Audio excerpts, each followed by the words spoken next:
What is up, RC enthusiasts? Check it out. I have 3 of my AE86s right here. This is the first generation V1, the version 2, and the version 3, or the 1801. I just want to show you guys the differences between these guys, just in case you guys are in the market for one of these. They are different, and you are going to probably want this one right here. So if you do see these around, this is what you're going to have to look out for to know some of the differences. So we'll start with version 1 right here. Now there's going to be some versions of this that don't come with these stickers as well. Some of them are just bonuses.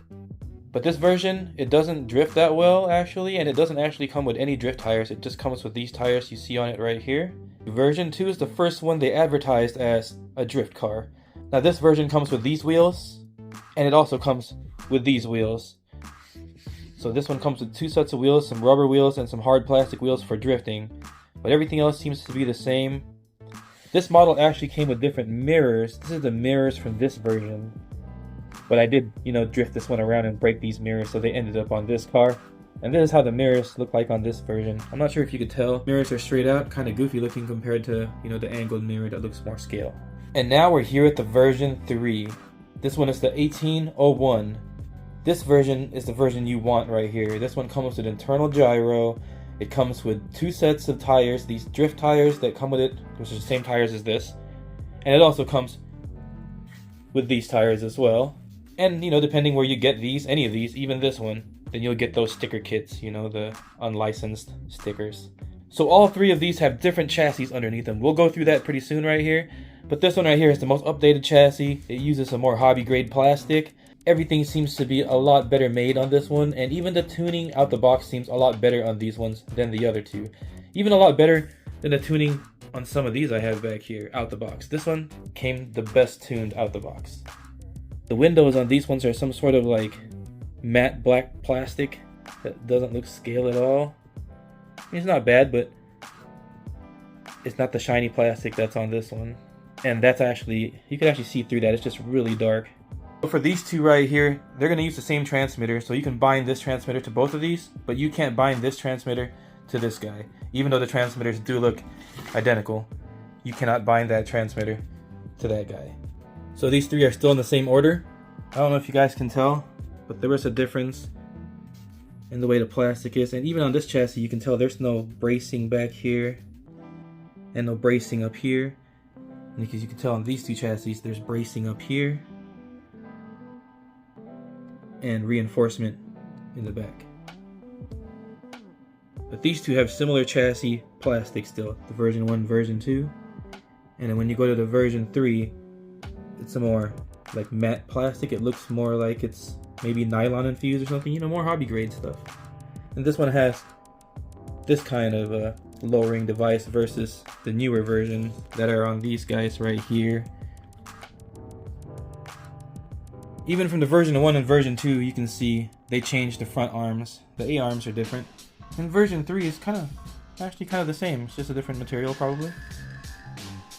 Yeah, it looks like way better hobby grade material versus this very plasticky toy grade material right here.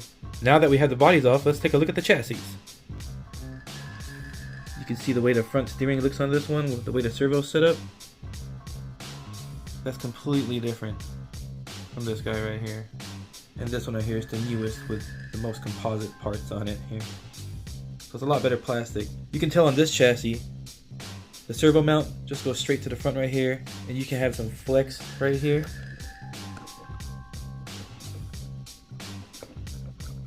On the new one, you can tell they brace around that part. Of course, this one doesn't have it at all. It's a completely different front end. The rears look pretty similar on all of them. Now the new version is obviously just a plastic difference, the better plastic. I'm not sure if the transmission also has better plastic. It might just be the same. That one comes covered like that out the box. It's very easy to take this off. You just pull off the servo and the light, and you can pull this plastic cover off. And this one right here originally came with the same ESC receiver board as this guy right here. I just have my own stuff in here now, which is the Hobby Porter receiver that has a built-in gyro and a WPL ESC. Just to make things simple and see how cheap I can go. This setup right here drifts really well on this surface, my table, But if you put it on any surface like concrete or outdoors or anything, this servo is just too twitchy and overcompensates too much. And it also could be my settings, you know, I might not have the proper settings. I'm not a pro drifter, by the way, by any means. These right here are my first foray into rear wheel drive drifting. So I'm definitely not the best with anything here. This is just the way I want to get into it and see if maybe I want to spend more money into a 10th scale or something in the future and get into the RC drifting world. Other difference I can point out, 180 size motor on the older version. In the newer version, they went down to a 150 size, but it's a way different spec motor, so it's very torquey and powerful. And I think it's a pretty good spec for this car for indoor running. And the newer version looks to be the same 150 size motor, but the end cap is a different color, so it might be a different motor, not sure. It's the same size, and it comes with this little like sand cover as well, a little plastic cover over there to keep some of the debris from the tire off of it. I think that's a good thing. Here's the chassis closer together so you can see the differences better, hopefully. And these guys are direct servo horn, direct mounted to the steering versus like a bell crank style on this guy. Now you can buy these with the little 500 milliamp hour batteries. You can get them with, there's bundles out there on like AliExpress and stuff like that. You can get 1, 2, or 3. They have these 1200 milliamp hour ones. I don't know how they're getting 1200 milliamp out of this. I really want to test that for sure because that's the same size. One little tip, guys, if you get one of these and the headlights don't quite close all the way, don't worry about it. It's simple. You just go inside, just 2 screws to take the whole thing apart, those 2 screws right there. And this is not even screwed in there. You just literally pull that off and readjust it to where the headlights are down all the way, and you're good to go.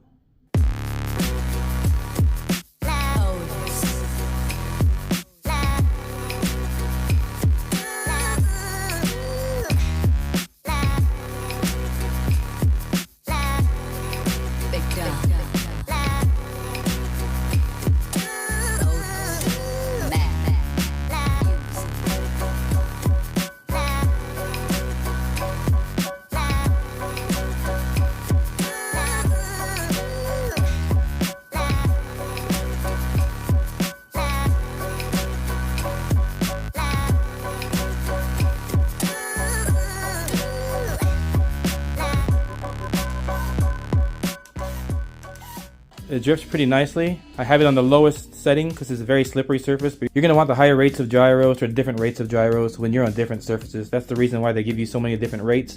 And that's the reason why I like that Skyline back there, because the electronics they put in that one has variable adjustable rate on the gyro, and the gyro tuning on that one is a lot better. And a lot of people are saying it's because of the weight, and I think it's really just because the electronics are better on that model. If you're an AE86 kind of guy though, this is the one you're going to want, the version 3 or the 1801. And all you gotta do on this guy right here is put a different gyro on the stock electronics. I'll have a video out on that. It's pretty simple. You can actually add a gyro to this because it has a 3-wire servo. And if you use a good enough gyro, you can get this thing pretty good with the stock electronics. Because the stock servo, super fast. And, the electronics are pretty responsive. So it's not bad. There's no lag in there really that's noticeable. But it's obviously it's not the highest end of anything. But it's pretty good for what it is. Especially for the price you're paying for these things. Now here's the biggest difference right here between the 1801 and the version 1. You can see the very, very white plasticky color, and this one's got a more creamish color to it. I'm not sure if you guys can see that well in my video, but in person this is a more creamy white. It looks more painted, but it's still plastic, and this one is a very, very plastic white. Well, I hope that helps you guys out in choosing which one you want between these right here. Obviously, if you just want it for a model, you can get this or that. They're going to be cheaper. But if you really want it for drifting around and more fun, this one right here is the one you're going to want to get. This one is the 1801 with a gyro. So you get more bang for your buck with this one, and you do get the updated chassis, which is a lot better plastics, more hobby grade, and definitely the one you're going to want if you're going to want to drift this thing.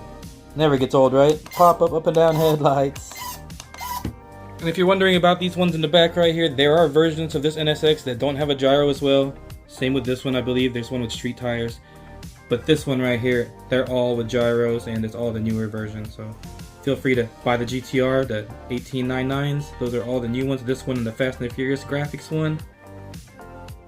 Well, there you go, guys. Thanks for watching as usual. I'm going to have more on those RCs back there in the back, the other LDRCs. Because I'm going to have a build series on this guy pretty soon once all the parts get in. So Alright guys, thanks for watching as usual, and as always, stay safe out there, go have fun, and run that RC.